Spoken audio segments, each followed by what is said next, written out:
영국의 작가 오스카 와일드라고 하는 분은 예수님이 세상에 계실 때 많은 환자들을 고쳐주셨는데 그들은 그 후에 어떠한 삶을 살았을까 상상하면서 단편을 썼습니다.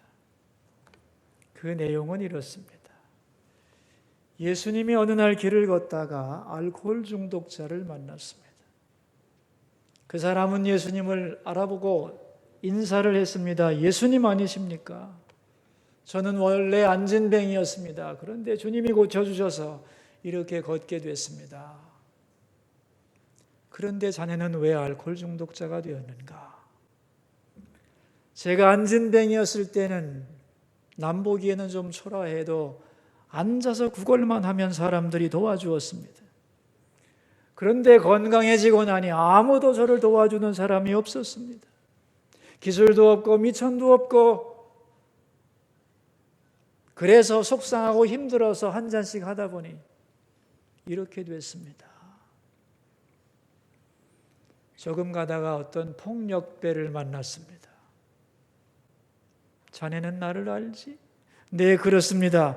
저는 눈을 보지 못하던 소경이었습니다. 예수님께서 제 눈을 뜨게 해주셨지요. 그런데 어찌하여 폭력배가 되었는가?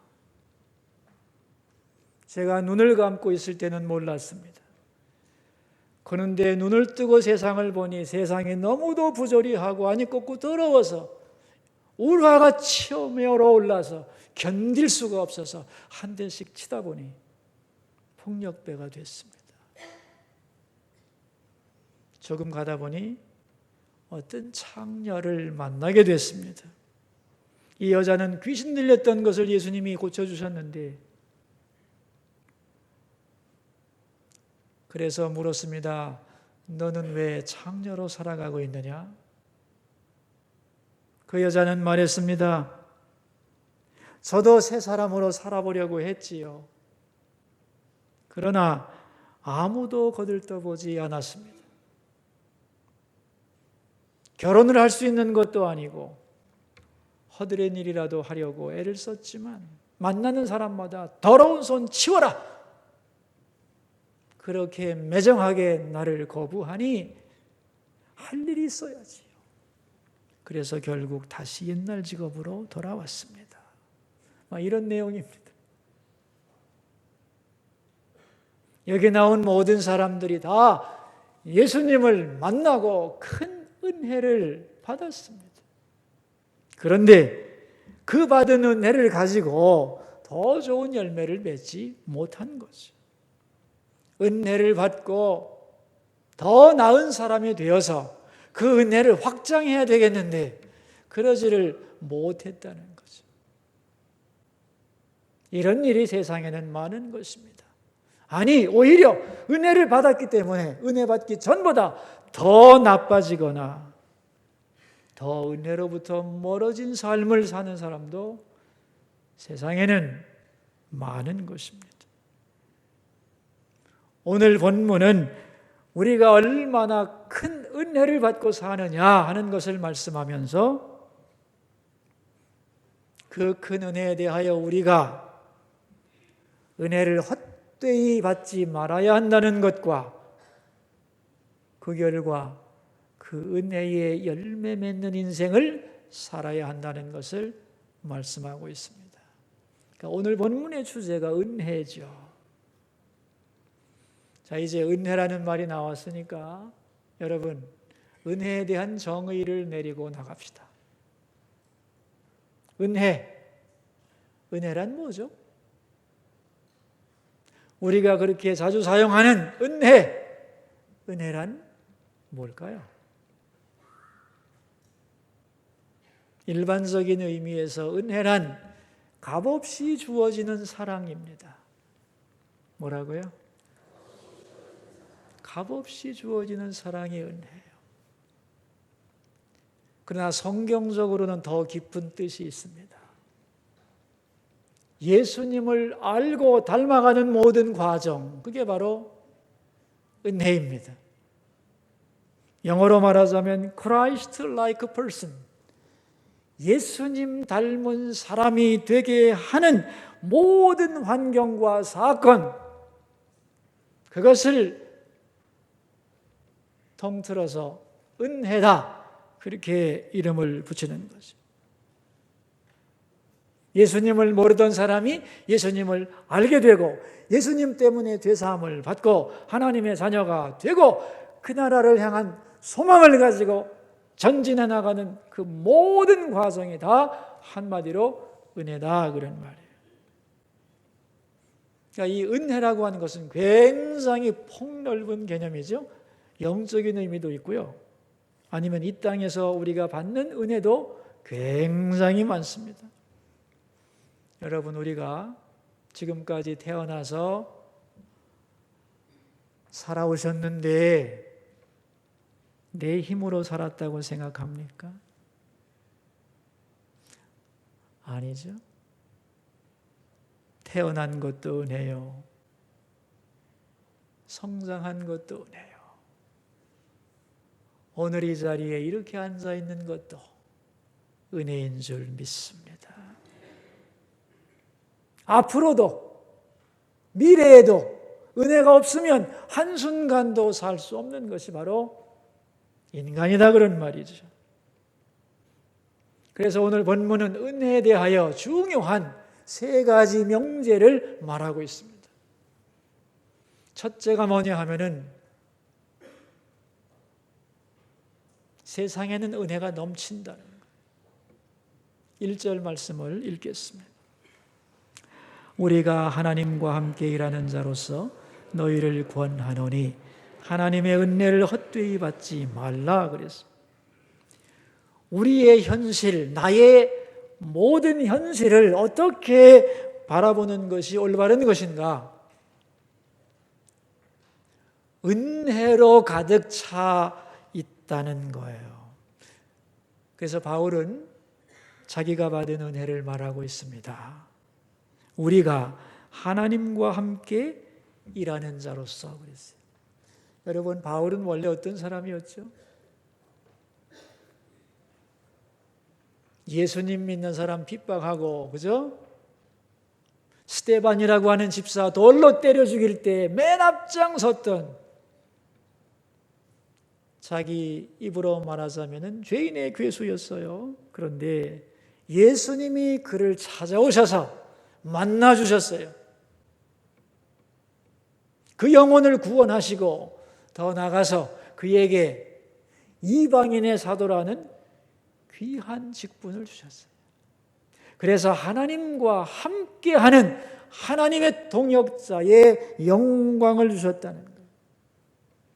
그러니까 바울의 탄생으로부터 시작해서 그의 모든 성장 과정과 방황했을 때와 돌아왔을 때와 그리고 사명을 맡겨준 그 모든 나의 일생 전부를 보니까 은혜였다는 거예요.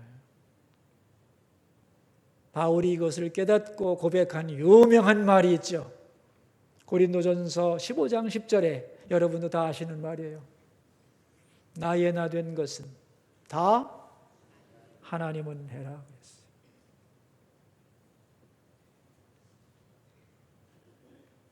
살아온 삶을 바라보니 은혜 아닌 것이 하나도 없다는 거예요. 그럼 바울만 그럴까요? 여러분 개인은 안 그렇습니까? 내가 지금까지 살아온 나의 모든 삶을 평가한다면 여러분 어떻게 평가하시겠나요? 은혜 아니고 여기 살아있을 수 있나요? 우리의 건강, 우리의 소유, 우리의 생명, 하나님의 은혜죠. 더구나 우리가 하나님을 믿고 그 자녀가 됐어요. 영원한 나라를 소망으로 하여 살아가는 믿음의 순례자가 됐어요. 더 나아가서 하나님의 일에 동참하는 영광을 얻었어요. 이게 다 하나님의 은혜라는 거예요. 지난 시간에 용어로 말하자면 새로운 피조물이 된 거. 하나님의 은혜입니다. 세상 사람들은 이 은혜란 말 자체를 잘 안 써요. 그죠? 그래서 이 은혜를 더 쉽게 이해시키려면 사랑이란 말로 대체하면 쉽습니다. 세상은 사랑으로 꽉 차 있다는 거예요. 그럼 이렇게 말하겠죠. 무슨 소리? 나는 지금까지 사랑받은 적이 없어요. 아닙니다, 여러분. 어느 인간도 사랑받지 않고는 태어날 수도 없고 성장할 수도 없어요. 사랑이 있었기에 오늘까지 사는 거예요. 우리가 음식 먹는 것 하나만 해도 그렇습니다. 내가 농사진 사람이 있어요. 누군가가 수고해서 그 사랑의 결과로 내가 먹은 거지. 내가 농부라고 해도 어느 농부가 쌀 한 톨이나 자기가 기른 거 있나요? 여러분, 비가 내려야 하고 햇빛이 비춰줘야 돼요. 농사를 내가 짓는 것 같지만 하나님의 은혜로 이루어지는 거예요.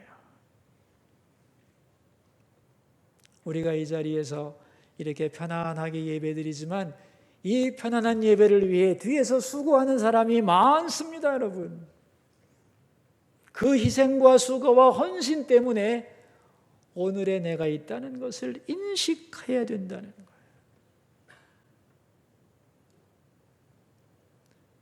우리나라가 세계 최고의 자살 1위국입니다, 여러분. 이 자살률을 줄여보려고 하고 있는데 갭이 자꾸 벌어져서 문제가 되고 있어요. 많은 사람이 지금도 시도하고 있고 안타까운 일이죠. 그런데 그 중에는 실패하는 사람들이 있어요. 그래서 병원에 와서 회복을 하는데 전문 상담가들이 찾아가서 왜 죽으려고 했어? 그리고 이렇게 실패해서 누워있다 보니 원래 당신의 마음이 어떻게 변했습니까? 그럴 때 모든 사람이 똑같이 하는 말이 있습니다. 나만 몰랐다는 거예요. 뭘 몰랐느냐? 내가 죽으면 이 세상에 아무도 나를 위해 울어줄 사람이 없다고 생각했다는 거예요. 그런데 내가 그런 사건을 저지르고 보니 너무나도 많은 사람들이 나를 보고 안타까워하고 슬퍼하고 관심을 보이더라는 거예요. 모두가 주변에서 나를 사랑하는데 나만 그 사실을 몰랐다는 것. 그게 모든 실패자들의 고백입니다. 그러니까 우리가 은혜 중에 살고 있는 거예요. 내가 몰라도. 그 은혜를 나만 모르고 있는 거지. 또 이렇게 말할 사람이 있겠죠. 은혜는 무슨 놈의, 내가 지금 병에 걸렸는데 그게 무슨 놈의 은혜야. 여러분, 병에 걸렸다고 은혜가 없나요? 우리 조금 전에 얘기했죠. 은혜의 정의가 뭐라고 그랬어요? 그리스도 닮은 사람이 되게 하는 모든 환경과 사건이 은혜라고 그랬어요. 내가 실패해서 방황하다가 예수님을 만났어요. 그 실패가 은혜인 것이. 곧장 갔으면 어쩔 뻔했어요. 내가 너무너무 고독해서 고독의 눈물 저 울다가 주님을 만났어요. 그 고독이 은혜입니다. 뼈를 깎는 것 같은 고통 속에서 울부짖다가 생명의 주인이 하나님이신 것을 고백하고 돌아왔습니다. 그러면 그 뼈를 깎는 고통은 뭐예요? 나를 돌아와 하나님 만나게 하려는 하나님의 은혜라는 것이. 고린도후서 12장에 보면 사도 바울이 육체의 가시 때문에 굉장히 고생을 합니다. 그죠? 그리고 이 가시를 내게서 고쳐달라고 기도를 했습니다. 그런데 하나님이 어떻게 했느냐? 안 고쳐줬어. 그리고 이렇게 대답하셨어요. 내 은혜가 내게 족하다 그랬어요. 사도 바울은 그 말을 액면 그대로 받아들입니다. 맞다! 은혜라고 믿어버립니다. 그리고 가시를 가지고 열심히 살았는데 그러면서 알게 됐습니다. 그 가시가 바로 자기를 그리스도의 능력 안에 붙들려 있게 하는 하나님의 은혜였다는 것을. 그래서 그 약함, 그 가시를 그대로 만족하고 은혜로 여기며 자랑하며 살아갑니다. 여러분, 세상은요, 은혜로 충만한 것입니다. 그렇게 바라봐야 세상을 여러분은 제대로 보는 것이에요. 나 개인으로 말하자면 내가 살아온 인생, 지금까지 내 인생 속에 하나님의 은혜가 충만했다. 그렇게 평가하셔야 여러분은 자신의 인생을 제대로 하나님 앞에서 평가하는 것이 되는 겁니다. 그래서 은혜의 첫 번째 명제는 은혜로 충만하다. 두 번째, 1절 하반절에 나오죠. 하나님의 은혜를 헛되이 받지 말라 그랬어요. 은혜는 많은데 그 하나님의 은혜를 헛되이 받는 사람들이 너무 많다는 거예요. 이 헛되이 받는다는 말이 헬라어로 메에이스케논이란 말인데 직역하면 목적 없이 받지 말라는 말이에요. 이게 무슨 소리냐면은 은혜 속에는 목적이 들어있다는 거예요. 은혜를 주신 분의 목적이 들어있어요. 예를 들면 머리가 좋다. 이거 은혜죠. 근데 그 속에는 목적이 있어요. 나는 건강하다. 은혜입니다, 여러분. 그 건강 속에는 목적이 들어있는 거예요. 부자가 되는 거 은혜죠. 좋은 겁니다. 그런데 그 속에 목적이 있다는 거예요. 너무도 많은 사람들이 은혜를 헛되이 받아서 그 목적을 잃어버리고 그 목적에 실패한 인생을 살아간다는 거예요. 여러분이 하나님께 은혜를 구할 때도 마찬가지입니다. 하나님 나에게 이 은혜를 주소서라고 기도한다면 이 은혜가 필요하다고 말한다면 그 은혜를 주셨을 때 이렇게 목적에 맞게 사용하겠습니다라고 말해야 되는 거예요. 많은 사람들이 은혜를 헛되이 받습니다. 이것을 은혜의 좌절 그렇게 부릅니다. 우리가 받은 은혜를 수없이 열거할 수 있겠지만 오늘 2절에 보시면 이런 말씀이 나옵니다. 우리 2절 같이 읽을까요?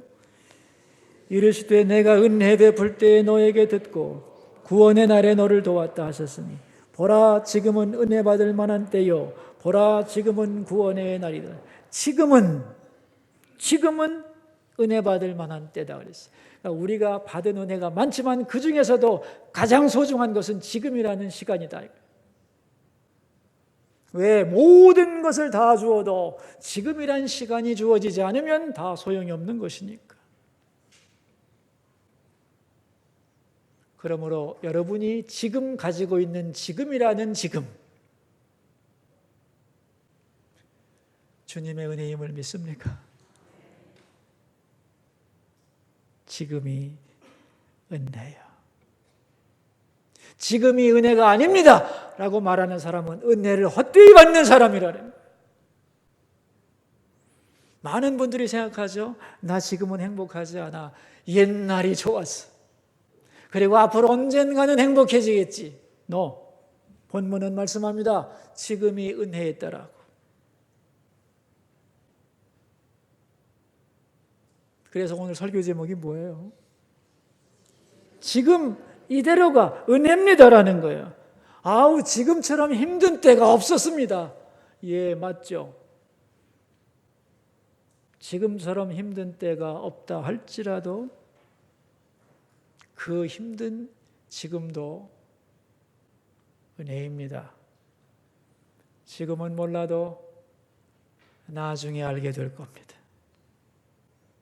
그러므로 지금을 최고의 은혜로 알고 이것을 구원의 기회로 사용해야 된다는 거예요. 그래야 은혜의 목적이 이루어지기 때문에. 사도 바울은 지금이 최고의 기회이기 때문에 지금을 절대로 놓치지 말고 이 지금이라는 기회를 구원의 시간으로, 선교의 시간으로 생각해서 이방인에게 복음 전도에 전념하고 있다고 자기 자신을 설명하고 있습니다. 제가 성도님들하고 이렇게 상담하다 보면 말이죠, 이 자녀에 대한 얘기가 많이 주로 나오는데, 이 자수성가한 이 아버지들 보면은 이 자식들에 대한 불평이 좀 있어요. 그럴만해요. 목사님, 우리 어릴 때 얼마나 고생했습니까? 먹을 게 있습니까? 뭐 학교를 누가 보내줍니까? 다 굶어가면서 내 돈으로 돈 벌어가면서 학비 내면서 그렇게 고생을 했는데, 이런 마음을 가지고 있으니까 자식들한테 뭐라고 그러냐? 너 아버지가 어릴 때 얼마나 힘들었는 줄 아냐? 응? 근데 너는 부족한 게 뭐가 있냐? 그죠? 공부만 하라는데 그걸 못하냐? 뭐 이러잖아요, 그죠? 그런 말 해보셨죠, 다? 여러분, 자녀들에게 부모가 자기의 옛날 얘기를 하는 것은 굉장히 좋은 교육이에요. 그러나 그런 말을 하면서 혹시라도 내 자식이 나보다 더 복이 많고 나는 하나님께 내 자식보다 은혜를 덜 받았다, 이렇게 생각한다면 착각입니다. 내가 자녀보다 더 고생한 것 같지만 그 고생도 나에게 주시는 하나님의 은혜인 것이에요. 그 결과가 오늘 나를 여기에 이렇게 있게 한 거예요. 나는 남보다 더 많은 고생을 했습니다. 예. 그러나 그것은 그 사람에게 주시는 하나님의 은혜인 것이에요. 하나님 앞에 가면 그게 은혜였다는 것을 알게 될 거라는 거예요.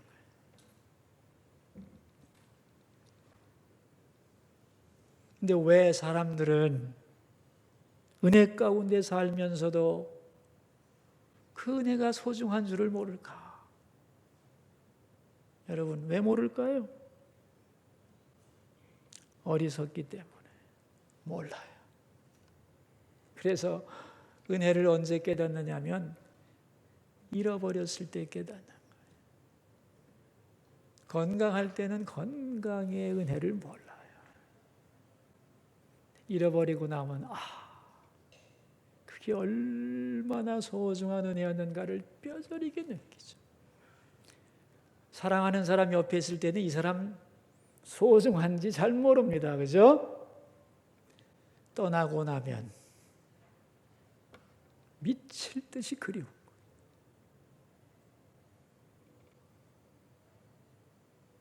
많은 사람들이 고난 중에 깨닫습니다. 어려운 일을 만나서 은혜를 갈망합니다. 왜 그러냐?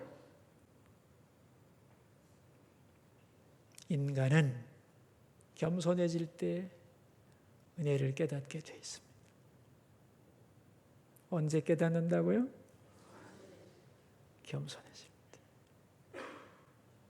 그래서 교만한 사람은 은혜를 몰라요.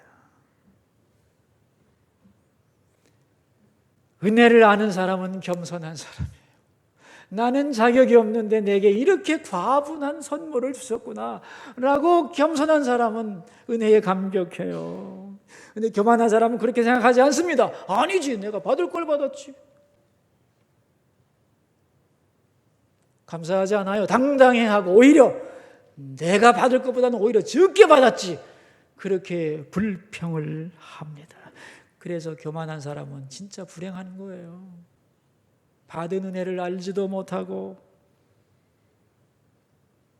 그 은혜가 자기 기대에 미치지 못한다고 항상 원망하고 불평하기 때문에 어떠한 환경 속에서도 그는 불평하는 사람으로 살아갈 수밖에 없거든요.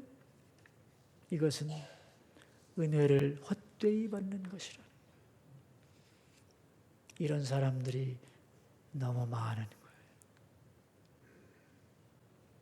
세 번째 명제가 있습니다. 헛되이 받지 않으면 은혜는 열매를 맺게 됩니다. 이게 은혜의 생산성이라는 거예요.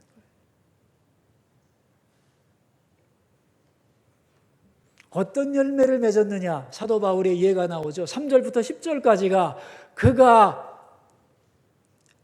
맺은 은혜의 열매들입니다. 3절에 보면 이런 말이 나오죠. 우리가 이 직분을 그랬잖아요. 이방인의 사도라고 하는 이 직분이 하나님의 은혜로 주어진 것인데 이 직분이 쉬운 일이 아니에요. 감당하기가 아주 어려운 일입니다.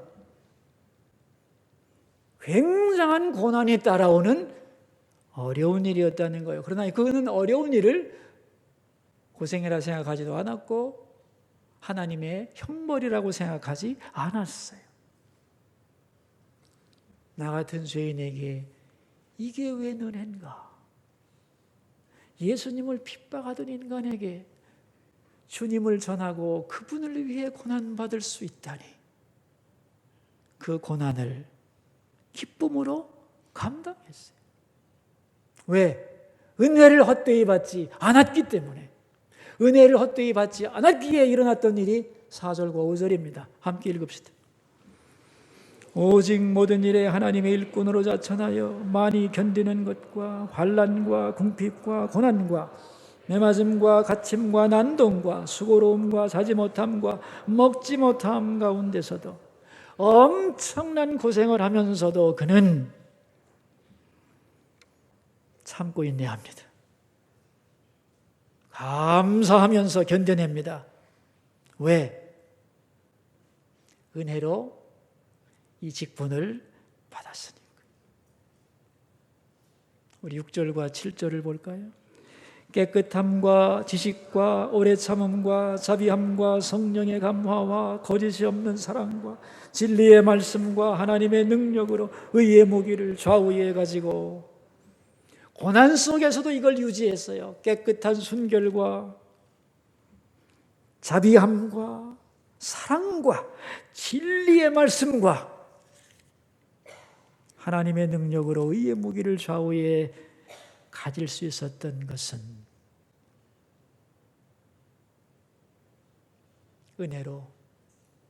은혜를 헛되이 받지 않았기 때문에. 이렇게 살아가는 그 자신이 어떻게 보였는가?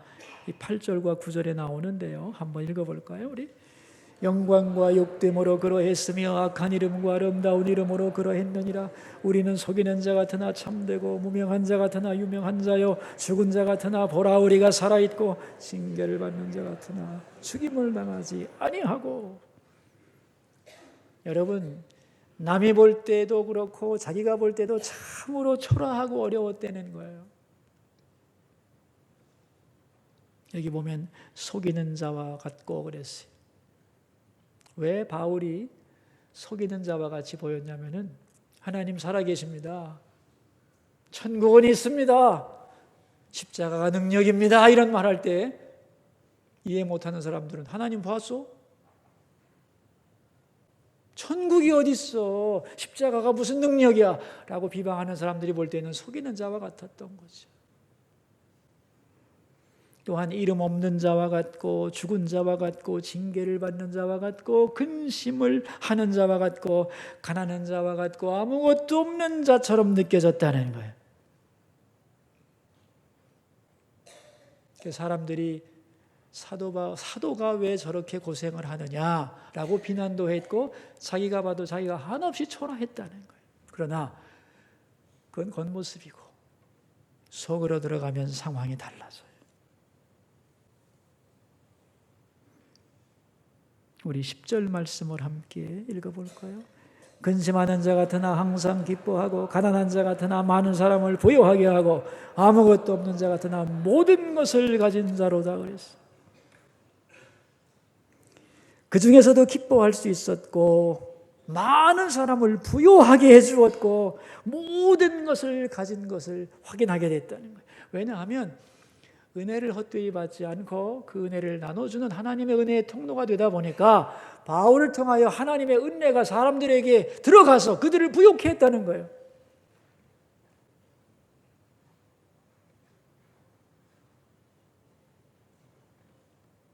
그러니까 우리가 은혜를 헛되이 받지 않고 열매를 맺게 되면 감당하기 어려운 시험도 넉넉히 감당할 수 있고, 비록 그걸 감당하며 초라한 모습 같지만 그걸 통하여 하나님의 은혜와 역사가 드러나서 매우 아름다운 열매를 거둘 수 있다는 것입니다. 이게 바로 은혜의 열매라는 거예요. 어떤 사람이 아주 가난에 시달리고 있었는데요, 아내는 돈이 없다고 조르고 생활비 달라고 하고 아이들은 학비 달라고 조르고 그러는데 줄 돈은 없고 빌릴 데도 없고 고민을 고민하고 있는데 하루는 편지가 한 통 왔습니다. 법원에서. 거부였던 자기 아버지가 유언을 하기를 내가 죽은 후에 수십 년이 흐른 후 내 아들에게 이것을 상속하라고 법적 조치를 해두었던 것이 시간이 되자 법원에서 그 소유의 권리를 보증한다는 편지였습니다. 자기도 모르던 아버지의 재산을 받고 그는 엄청난 부자가 된 거예요. 그래서 기뻐하면서 알아봤더니 사실이라. 얼마나 놀랬겠어요.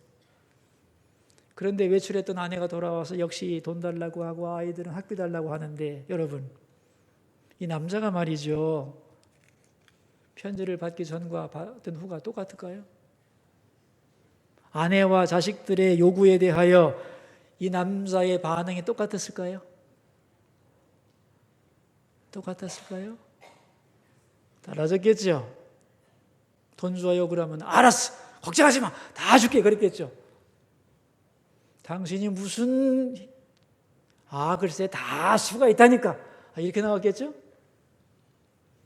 이런 여유와 담대함이 어디서 생겼을까요? 약속을 받았기 때문에. 미래에 확실한 약속이 있는 사람은 현실을 타하게 해내가는 방법이 달라지는 겁니다. 저는 성경을 읽으면서 이런 생각을 많이 합니다. 요즘에 우리 믿음의 사람들이 너무 무력하고 가난하게 산다.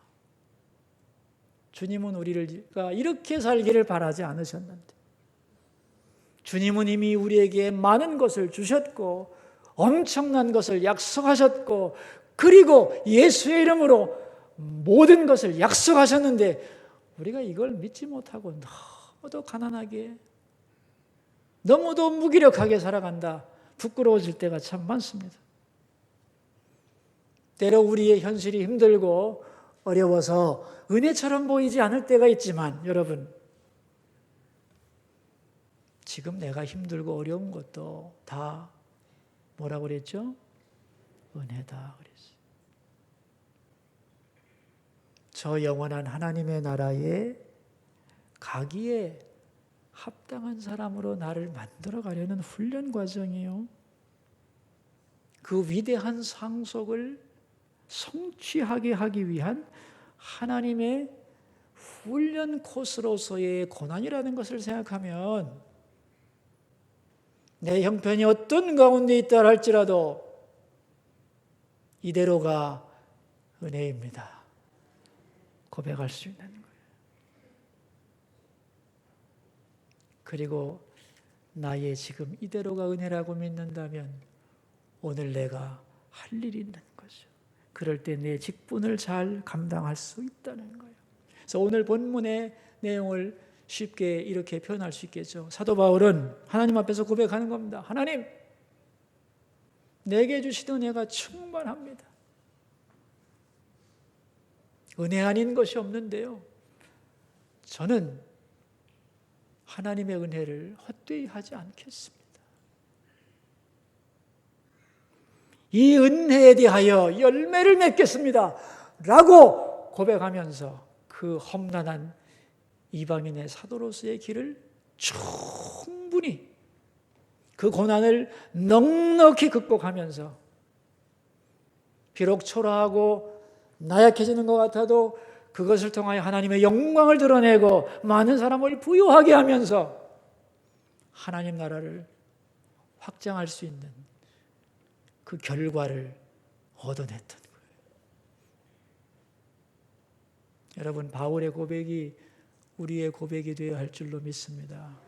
하나님, 지금까지 내가 살아온 날 동안 받은 은혜가 많습니다.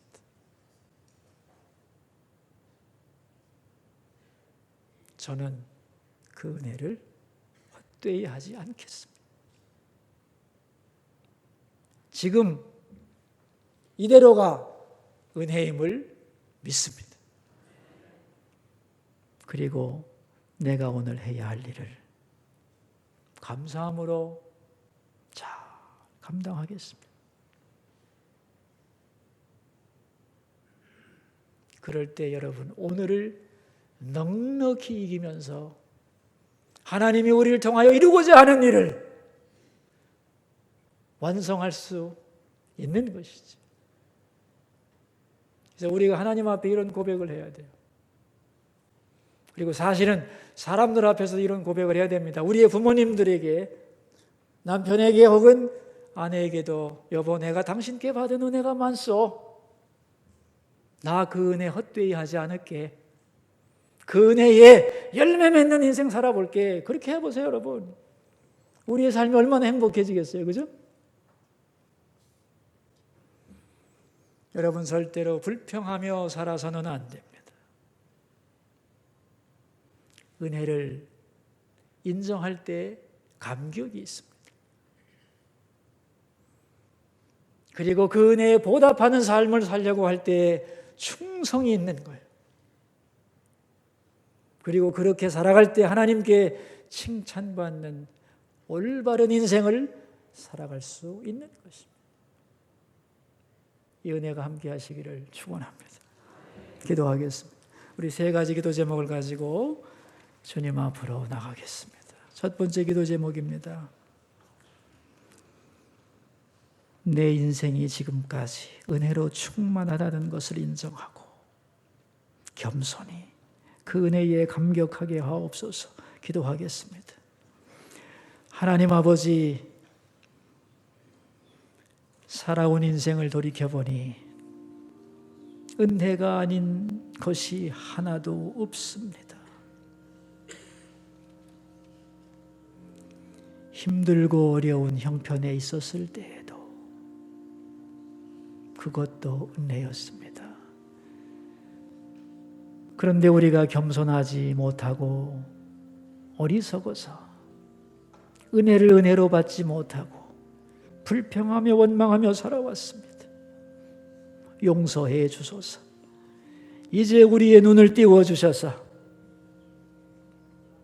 얼마나 은혜가 가득한지를 보게 하여 주시고, 그래서 나의 나 된 것은 다 하나님의 은혜라는 것을 고백하는 우리 모두가 되게 해 주소서.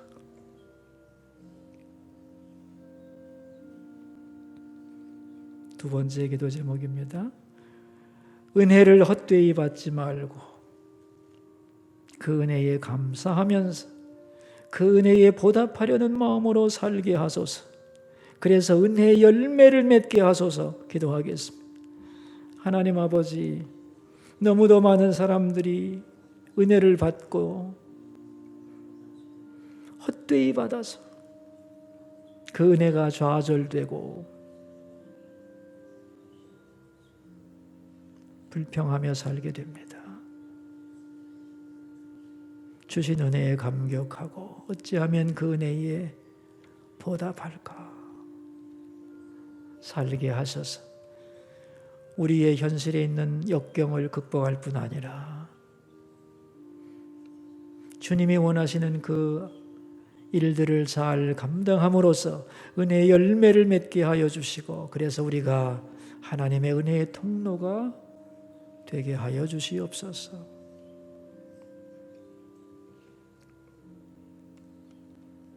세 번째 기도 제목입니다. 우리 국민들이 하나님의 은혜를 아는 사람들이 되게 하여 주소서. 불평하고 원망하고 투쟁하는 백성이 아니라 감사하는 백성이 되게 하여 주시고, 자신과 이 나라에 베푸신 하나님의 은혜 앞에 열매 맺는 백성 되게 하소서. 기도하겠습니다. 하나님 아버지, 이 나라 대한민국이 하나님의 은혜로 오늘에 이르렀음을 믿습니다. 감사와 찬송과 영광을 돌리며 이 백성이 하나님의 은혜에 보답하는, 은혜를 헛되이 받지 않고 그 은혜에 열매를 맺는 복된 백성, 그리고 아름다운 백성이 되게 하여 주소서. 은혜를 받고 어리석고 교만하여 불평하고 원망하고 투쟁으로 얼룩진 우리의 현실이 되지 않도록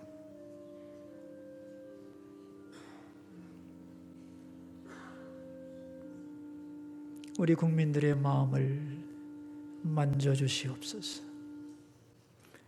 사랑하는 하나님, 우리의 눈을 열어주셔서 은혜가 이 땅에 가득한 것을 보게 해주시고, 내 살아온 과거 전체가 다 하나님의 은혜였다는 것을 고백하게 도와주소서. 오늘 내 형편 이대로가 힘들어도 은혜라는 것을 믿게 해주시고, 지금은 어리석어 모르지만 나중에는 이것이 소중한 은혜였다는 것을 고백할 날이 있음을 믿고, 오늘도 은혜 안에 있습니다 고백하면서 은혜에 합당한 열매를 맺는 주의 자녀들이 되게 하여 주시옵소서. 존귀하신 예수님 이름으로 기도하옵나이다.